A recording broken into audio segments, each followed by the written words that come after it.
Excelentísimo señor presidente, muy ilustres señores académicos, señoras y señores, estimados amigos que habéis asistido a esta sesión, es para mí un placer y un verdadero honor estar aquí y poder haber recibido la invitación de la Academia para poder presentar esta ponencia respecto al implante percutáneo de las prótesis aórticas.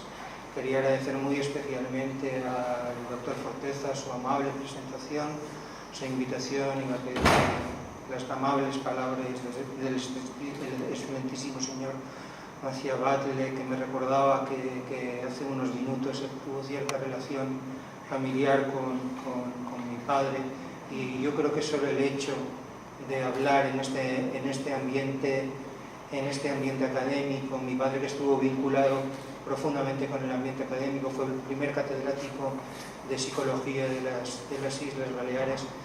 Si viviera, estoy completamente convencido que estaría muy feliz de que yo tuviera la oportunidad, y espero hacerlo bien, de presentar ante ustedes esta charla. Y sin más, voy a pasar a comentarles la situación actual del tratamiento percutáneo de las prótesis aórticas. Y vamos a seguir esta línea argumental de definición, cómo se implanta la prótesis, cuáles son sus indicaciones, limitaciones, qué resultados tenemos, unos apuntes sobre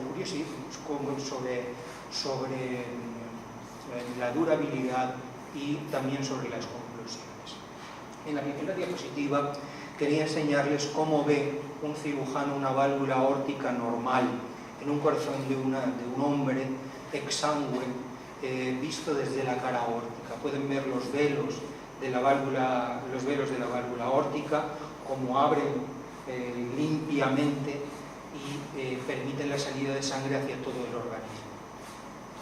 Sin embargo, cuando aparece la estenosis aórtica, la válvula se calcifica, degenera, se establecen múltiples nódulos de calcio y sobre todo se restringe la apertura de la válvula, de manera que esa salida de sangre se ve limitada y el ventrículo izquierdo se ve forzado a efectuar un terrible trabajo, un gran trabajo para sacar la sangre del corazón. Nosotros no vemos normalmente así, sino que ayudados por el eco, técnica que el doctor Forteza es un auténtico experto, nos dice cómo está la válvula, y aquí en el centro de la imagen tienen una válvula completamente calcificada, desestructurada y que está francamente estrecha, y el eco nos informa además de cómo es la movilidad de la válvula, cuánto mide el anillo, nos da un montón de información, no solo de la válvula, sino de las estructuras relacionadas, el ventrículo, presiones pulmonares, etc. La estenosis aórtica es un auténtico problema de salud, y es un problema de salud porque la población envejece, y sabemos que actualmente en personas por encima de 80 años la incidencia de la estenosis aórtica ronda el 10%. Esa prolongación en la edad de vida de nuestra población hace que el número de estenosis aórticas que vayamos a ver con el tiempo vaya a ser cada vez mayor.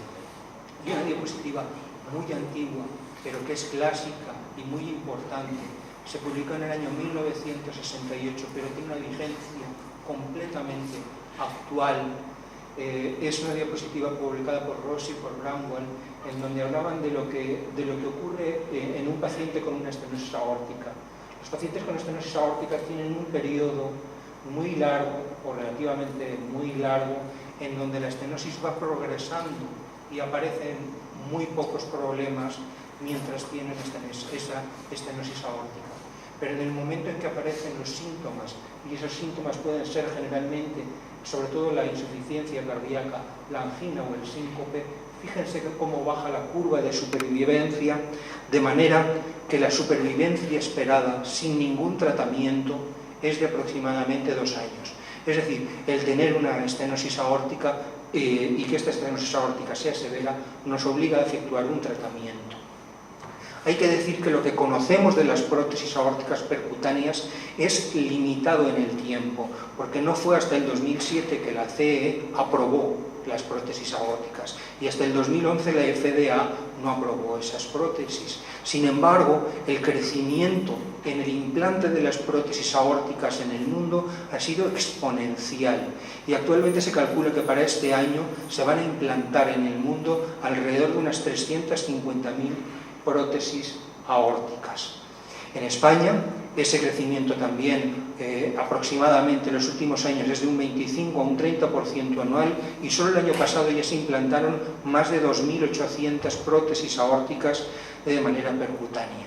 Y eso ha provocado en el mercado una eclosión en el número, en el diseño de las diferentes prótesis aórticas y actualmente esta es una muestra de las diferentes prótesis que hay en el mercado, hay muchísimas más. Nosotros utilizamos fundamentalmente estas dos, la Sapien 3 y la Corval Evolut, pero no solo eso, sino que las prótesis aórticas inicialmente tenían un calibre grande, eran difíciles de poner, eran poco manejables, eran difíciles de implantar y tenían muchas complicaciones, pero con el tiempo este es el diámetro que se va consiguiendo alcanzar cada vez menor y fíjense que han obtenido los ingenieros respecto a modificar las características de esas prótesis de manera que aumentan la flexibilidad y nos permiten acceder a través de cada vez arterias más pequeñas y a sortear trayectos cada vez más difíciles.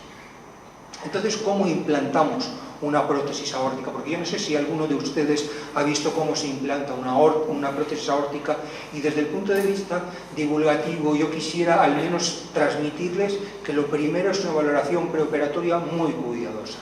La valoración preoperatoria la hacemos fundamentalmente con el eco, que tiene que ser un eco transtorácico completo y transesofágico, que nos da muchísima información. También podemos hacerla con angiografía.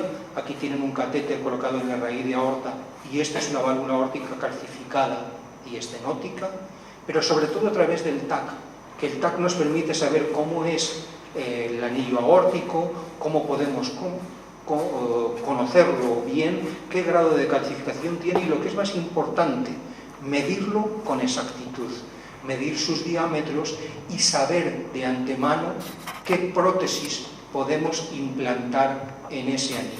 Es decir, no hay ningún paciente que entre a un procedimiento de este tipo sin que se sepa previamente qué prótesis y de qué diámetro va a ser implantada en la mayor parte de los casos. Pero no importa solo el anillo de la prótesis aórtica, importa también el camino y el TAC nos dice también cómo es ese camino. Hay arterias ilíacas y aórticas que son tortuosas o más o menos rectas y el TAC nos dice qué grado de calcificación, qué tortuosidad y nos ayuda a prevenir y a corregir todas esas tortuosidades para poderlas vencer y para poder implantar o decidir que no se puede implantar una determinada válvula. ¿Cómo hacemos para implantar la prótesis aórtica? Espero no ser tedioso en eso, pero lo primero que hacemos es seleccionar exactamente el lugar de punción. Ya tenemos la información del TAC y lo primero que hacemos es una inyección en la femoral. Aquí tienen ustedes la cabeza del fémur y vemos en la femoral común una zona libre de calcio, o aceptablemente libre de calcio y de un buen calibre. Sabemos que ahí tenemos que pinchar. En un dibujo les voy a mostrar, una vez pinchado, qué es lo que hacemos. Subimos un alambre guía hasta la aorta torácica y a través del alambre guía subimos un introductor. Ese introductor es muy flexible y es muy poco traumático. Ese introductor nos va a permitir pasar por dentro una prótesis que es más rugosa, que es más traumática y que podría dañar la válvula. Una vez que el introductor está en la aorta, ya en una zona amplia de la aorta, podemos pasar una guía a través del arco aórtico, aquí tienen ustedes la válvula aórtica, y atravesar y meter la guía en el corazón. Nosotros vemos eso así. Una vez metida la guía, vemos en rayos X cómo pasa ese introductor y lo metemos dentro de la válvula, dentro de la aorta torácica o dentro de la aorta abdominal. Una vez que se ha introducido una vez que el introductor está en el lugar adecuado, podemos pasar ya el dispositivo más rugoso, más traumático, que es la válvula, que muchas veces viene separada del balón. Y aquí la tienen como se ha salido ya del introductor y la tenemos colocada en la aorta torácica. Nosotros, al igual que les enseñaba antes, lo vemos así. Vemos como la válvula sale del introductor, separada del balón, y esta zona más gruesa es un stent que tiene dentro montada la válvula. Ya les he dicho que las válvulas eran terribles, el diseño de las válvulas es tremendamente ingenioso. Y fíjense ustedes en el dibujo cómo los dispositivos que acompañan a la prótesis aórtica percutánea permiten girar por el arco aórtico, dañando el mínimo y atravesar esa válvula estrecha. Nosotros, igual que antes he hecho, lo hacemos así. Vamos empujando, vamos torsionando la válvula y la vamos metiendo hacia adentro, hacia el interior del corazón, hasta que atraviesa la válvula aórtica y ahí la podemos posicionar. A partir de ahí se produce un fenómeno que necesitamos de forma casi siempre imprescindible para implantar la válvula. Si nosotros intentamos implantar la válvula con el corazón latiendo normal, un latido fuerte del corazón podría expulsarla y sacarla de donde la estamos intentando colocar. Y la posición de la válvula tiene que ser muy precisa. Y una forma muy ingeniosa de evitar eso es colocar un marcapasos provisional. ¿Qué hace el marcapasos provisional? Pues aquí tienen una curva de presión, con una presión normal. Ponemos un marcapasos a una frecuencia muy alta, como de 180 por minuto, y eso hace que la presión arterial caiga a cerca de 60-70 milímetros de mercurio. Si miran ustedes en el dibujo, vean el corazón latiendo, la válvula cómo se posiciona, vean cómo late, y a partir de un momento verán cómo el corazón deja de latir porque está siendo estimulado por el marcapasos. Y aún más ingenioso es que simplemente al desinflar el balón, la válvula ya empieza a funcionar. Nosotros eso no lo vemos así directamente, sino que lo vemos en estas condiciones. Vemos la válvula adecuadamente colocada, estimulamos con el marcapasos a una frecuencia en la que impedimos que la presión arterial nos desplace la válvula, comprobamos que se está inflando y fíjense cómo se expande y cómo luego desinflamos para que se desinfle. Todo eso lo hacemos con ayuda de ecografistas, de ecografistas que están monitorizando el procedimiento, y aquí vean cómo el balón con el stent se infla sobre la válvula aórtica y queda perfectamente bien colocado, y también con la ayuda, por supuestísimo, de los anestesistas. Y este es el resultado de la válvula que inmediatamente empieza a funcionar, que con el eco podemos corroborar que ya deja de ser aquel mazacote de calcio circular que antes les enseñaba y se abre ya a través de los velos. Vemos los velos abriéndose, vemos que podemos ver que el flujo a través de la válvula ha desaparecido el gradiente y no aparece insuficiencia aórtica ni entre los velos ni alrededor de los velos. Y lo podemos comprobar también en una angiografía. Ahí está la prótesis colocada en el centro de ese stent, sin interferir con las coronarias y sin dejar insuficiencia ni estenosis aórtica. Y luego ya suturamos de forma percutánea el lugar de la punción. Bueno, luego vamos a hablar de las implicaciones. Y quisiera hacer hincapié en que, a diferencia de lo que ha ocurrido con otras muchas técnicas en medicina, los avances que han ocurrido en el implante de la prótesis aórtica percutánea han sido expensas de empezar por los casos más complejos, obviando los casos más fáciles, puesto que la cirugía de la válvula aórtica tiene unos resultados espectaculares, que son muy difíciles de reproducir. Entonces, los resultados iniciales, las experiencias iniciales que se hicieron con el implante de prótesis aórticas fueron precisamente en el peor grupo de enfermos, y fueron, en el año 2012 se publicó el seguimiento de 2 años de 2 estudios, que son los estudios PARTNER. El primero, en que consideraba, era un estudio que comparaba estudios que tenían, pacientes que tenían un muy alto riesgo quirúrgico, que eran inoperables, se consideraban inoperables, y aleatorizaban a colocarles una prótesis aórtica o a dejarles con tratamiento médico. Y el resultado de los 2 años fue bueno, fue muy bueno. Si se mantenía un tratamiento estándar, la mortalidad era muy alta, del 68%, y se reducía al 40%. Es decir, en pacientes que antes no podíamos operar, ahora sí teníamos una técnica, si se cumplían ciertas características, para tratarlo. El segundo grupo no eran ya los inoperables, sino que eran los que tenían un riesgo quirúrgico muy alto, pero no un riesgo quirúrgico prohibitivo. Eran los de muy alto riesgo quirúrgico, que se considera entre un 10 y un 15%. Y ese era un estudio de no inferioridad. Se aleatorizaron a los pacientes a recibir tratamiento mediante prótesis aórtica percutánea o cirugía, y los resultados de la prótesis aórtica percutánea y de la cirugía no fueron superiores uno a otro, fueron similares. Es decir, en pacientes seleccionados, decididos por un grupo que ya empezaremos a hablar del denominado Heart Team, constituido por cardiólogos, cirujanos cardíacos, anestesistas, intensivistas, etcétera, etcétera, seleccionando adecuadamente los pacientes, podíamos ofrecer a los pacientes de riesgo prohibitivo un buen tratamiento, y también a los pacientes de muy alto riesgo un buen tratamiento alternativo a la cirugía. Pero ¿qué pasaba con los de riesgo intermedio? Eso tardó mucho más en llegar. Y no fue hasta el año 2016 en que simultáneamente, prácticamente simultáneamente, en muy poco plazo de tiempo, se publicaron 2 estudios, el Partner 2 y el estudio Surtavi.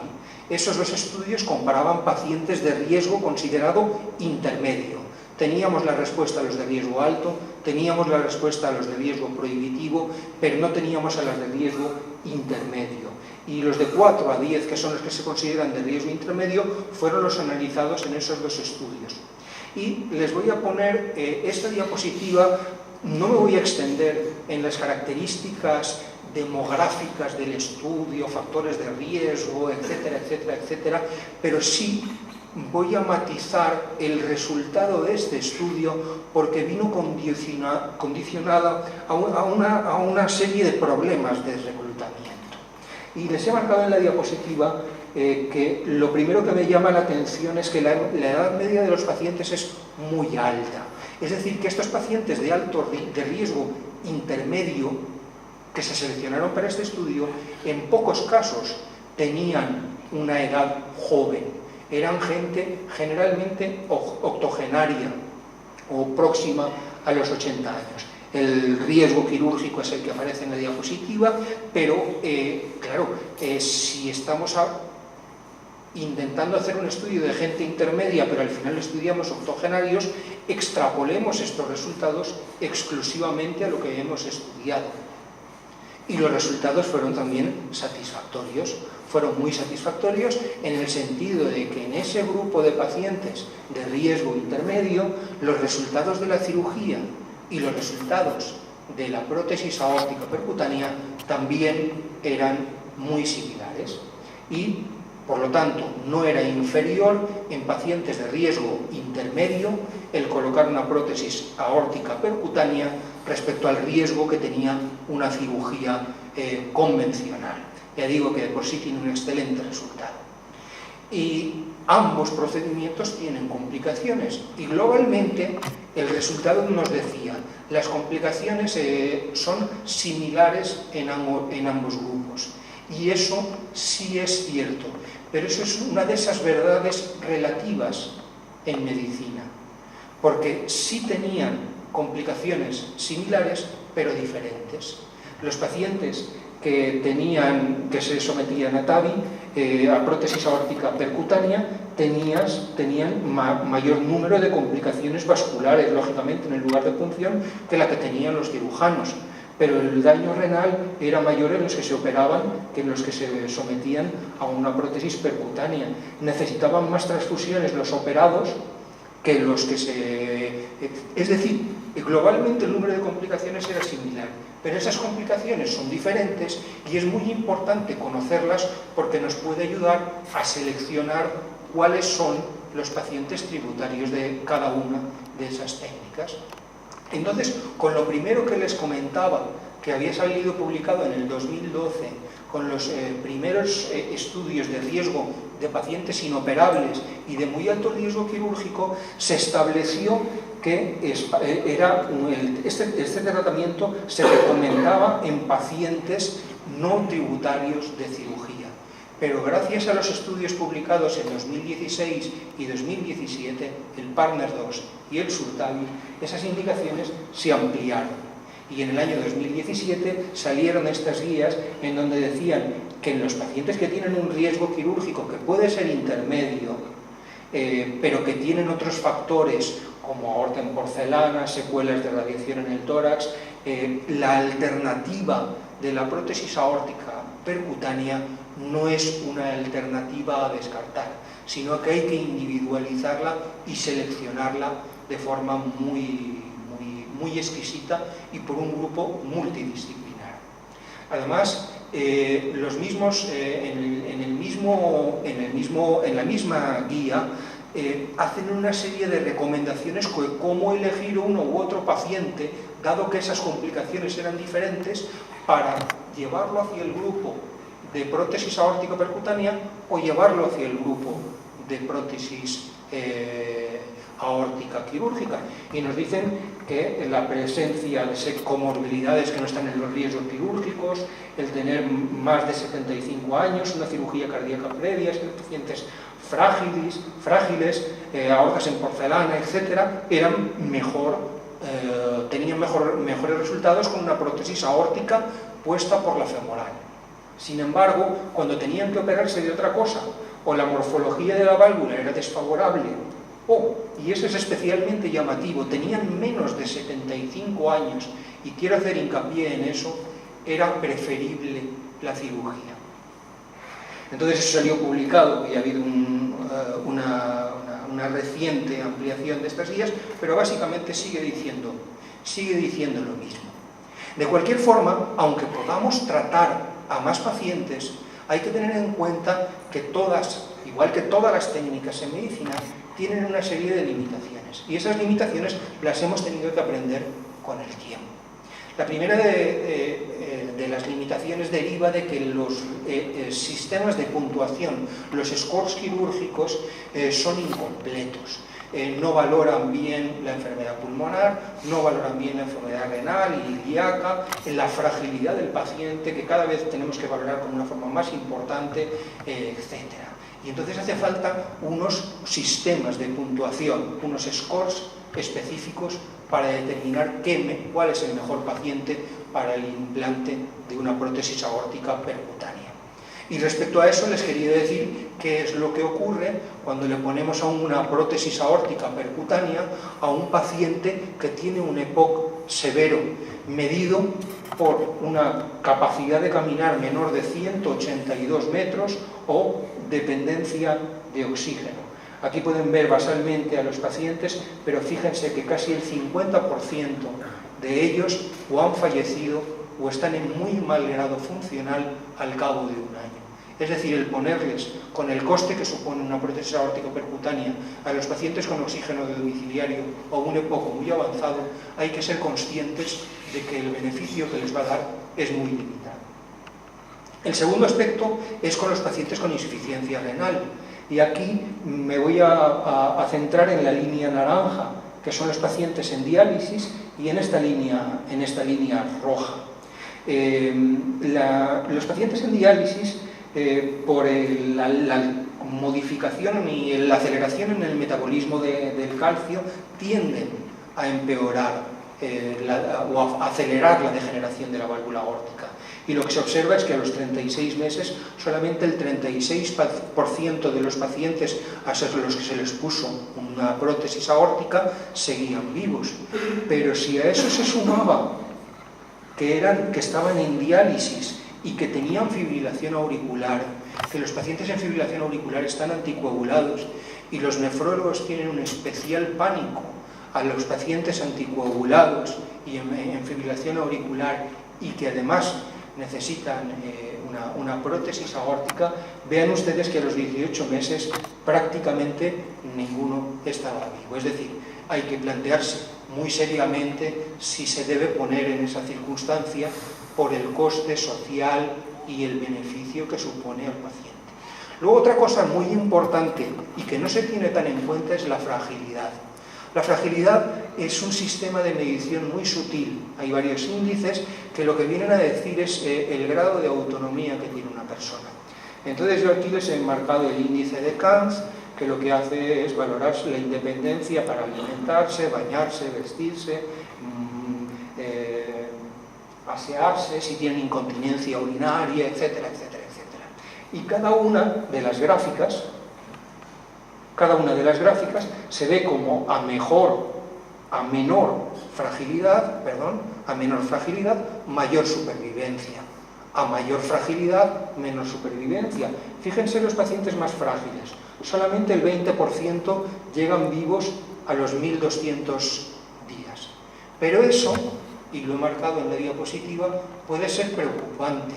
Pero lo realmente preocupante es lo que he marcado en negro, que los pacientes que tienen una fragilidad avanzada, a los 100 días, el 60%, solo el 60% están vivos, el 40% ha fallecido y por lo tanto hay que considerar esa indicación como una indicación fútil.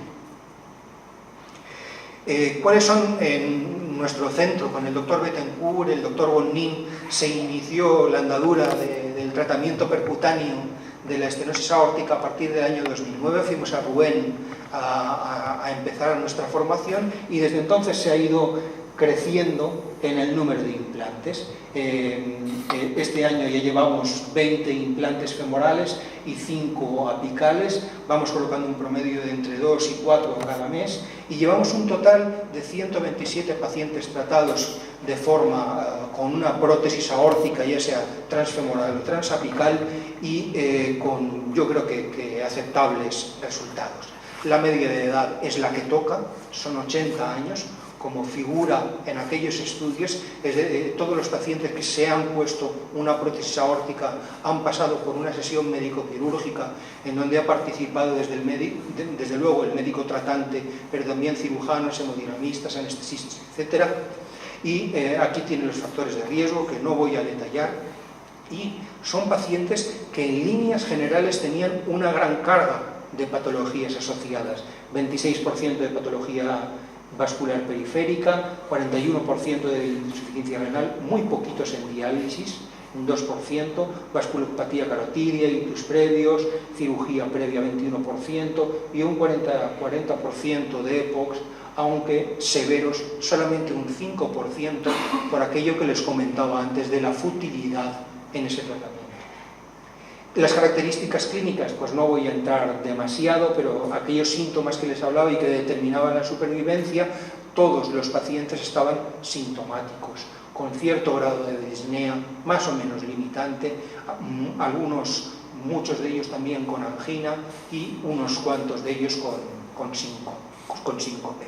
La proporción de entre acceso femoral y radial y transapical es actualmente aproximadamente de un tercio. Se pone una prótesis transapical por cada 2 femorales, pero se está modificando en el curso del año y está pasando a un 75%, 80% transfemorales y está disminuyendo, como está ocurriendo en todo el mundo, el implante transapical.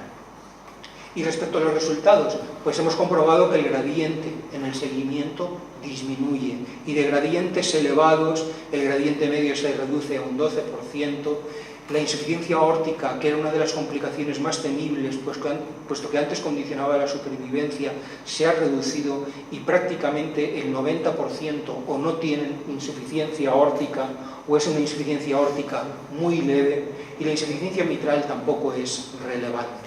Y otro problema que tienen estas válvulas es que al apretar la válvula sobre el tejido de conducción, en ocasiones, y dependiendo del modelo de la válvula, obligan a colocar después un marcapasos. En nuestros resultados, por el tipo de prótesis que se han implantado, esa necesidad ha sido de alrededor de un 5%. Complicaciones graves, pues hemos tenido una rotura aórtica que necesitó endoprótesis y resolución quirúrgica, también una prótesis que migró, falló el marcapasos, el corazón soltó un latido y salió la prótesis hacia la aorta ascendente y la tuvimos que desplazar hacia la aorta descendente, implantarla en la aorta abdominal y luego pasar por aquí y volver a implantar otra prótesis aórtica, y la señora está muy bien. Y estas son las otras complicaciones que se han ido observando. Hubo también una oclusión coronaria, infartos durante el ingreso de hasta un 14%, y complicaciones vasculares estamos aún en un límite que tenemos que disminuir, ronda el 13%, hemos bajado de un 17% a un 13% en el último año, la agudización de la insuficiencia renal en un 26%, un porcentaje de ictus muy similar al de la cirugía y unas hemorragias del 17%. Y en estos cuadraditos que figuran debajo de nuestras complicaciones vasculares figuran las publicadas por las tablas en Estados Unidos y en Francia. Y ya pueden ver que las complicaciones hemorrágicas son similares y las vasculares pues aún tenemos que mejorar y hacerlas menores. Respecto a la hospitalización, pues la estancia en UCI ronda el 2 días y medio, y los días en planta otros 5 días, con lo cual los pacientes suelen estar menos de una semana ingresado, con una tasa de exitus durante el ingreso de un 5%. Y en el seguimiento la mejoría sintomática ha sido muy importante. Hasta el 80%, más del 80%, están por debajo de un grado funcional 2, libres de angina la mayoría, ninguno con síncope, y el éxitus a lo largo del seguimiento, que tenemos un grupo pequeño y corto de pacientes ilimitado, pero es de un 6.25%, que es difícil de valorar dado el tamaño del grupo de pacientes y la dispersión que ha habido en el tiempo. Luego, un tema en el que quisiera hacer especial hincapié es en la durabilidad. Antes les he dicho que las guías aconsejan que no poner las válvulas, las prótesis aórticas percutáneas en personas menores de 75 años. Entonces, eso tiene un motivo. Nosotros, el seguimiento más largo que tenemos de prótesis aórticas percutáneas colocadas proviene de este estudio, que es un estudio que aún está en marcha y que el seguimiento más largo es a 72 meses. Es decir, son 6 años, ¿verdad? Ahora me estoy liando con 6 años, ¿verdad? Son 6 años. Entonces, el grado de degeneración protésica a los 6 años era muy similar en el grupo de cirugía respecto al grupo de prótesis aórtica, pero seguimos hablando de pacientes menores de 70 años. Los cirujanos nos demostraron, y de ellos hemos aprendido, que durante los 5 o 6 primeros años prácticamente ninguna prótesis biológica, independientemente de la edad, degenera. Sin embargo, a partir del 5º o 6º año, cuanto más joven es la persona, más rápido degenera la prótesis. De manera que en personas menores de 65 años, la aceleración en la degeneración protésica, por debajo de 65 años, es muy rápida. Y en el plazo de unos pocos años, una prótesis normofuncionante a los 5 años puede ser completamente disfuncionante a los 8 o 9 años y obligar a un recambio. Eso es mucho más difícil que ocurra en octogenarios y en gente mayor de 75 años, en donde el metabolismo cálcico está menos acelerado y la degeneración preveemos, aunque no estamos seguros, que va a ser menor y va a ser más lenta. Este es el registro también en donde se indica un seguimiento mayor, publicado el año pasado, y hablan con un seguimiento limitado de hasta 9 años, con un número muy pequeño de degeneraciones, y todos los seguimientos, como pueden ver, son demasiado cortos, son de 3 a 5 años. Antes les he dicho que habíamos empezado a tratar, o que se había empezado a tratar a gente muy grave y muy añosa.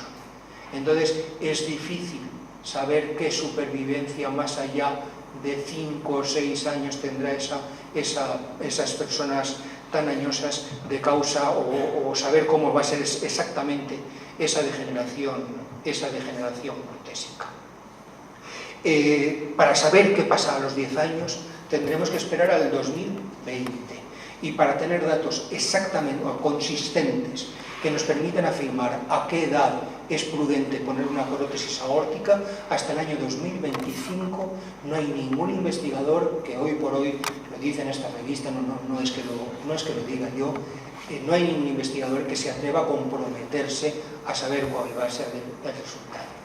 Y ya para terminar, decirles que el implante percutáneo de la prótesis aórtica, yo creo que hay que considerarlo el tratamiento de elección en pacientes inoperables, pero que tengan una expectativa de vida mayor de 1 año, que es una opción aceptada en pacientes con alto riesgo quirúrgico, bien seleccionada y que responden muy bien a ese tratamiento, que en pacientes bien seleccionados, aunque tengan un riesgo intermedio, es una opción comparable a la cirugía, siguiendo aquellos criterios que antes les había comentado.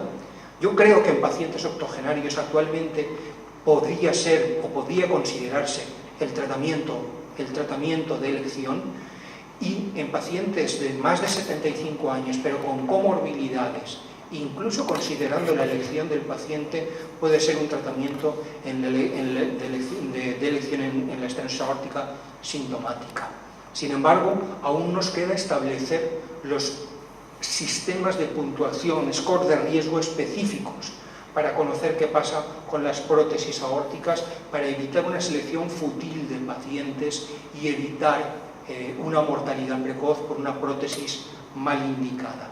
Sin embargo, los ingenieros biomédicos están haciendo un esfuerzo impresionante en la mejoría de los dispositivos y sistemas de liberación que afortunadamente cada día nos permiten disminuir las complicaciones, abordar a mayor número de pacientes con menos problemas y mejores resultados tanto clínicos como hemodinámicos. Hago hincapié otra vez en la durabilidad. No tenemos datos de más allá de los 5 años y hay que actuar con cautela, y hasta que no tengamos esos datos, no hacer alegremente indicaciones en personas menores de 75 años, salvo que su morbilidad lo condicione. Y el tratamiento actual mediante TAVI se está demostrando, cada día lo está demostrando mejor, como un tratamiento alternativo y no un tratamiento exclusivamente reservado a pacientes no candidatos a cirugía convencional. Muchas gracias.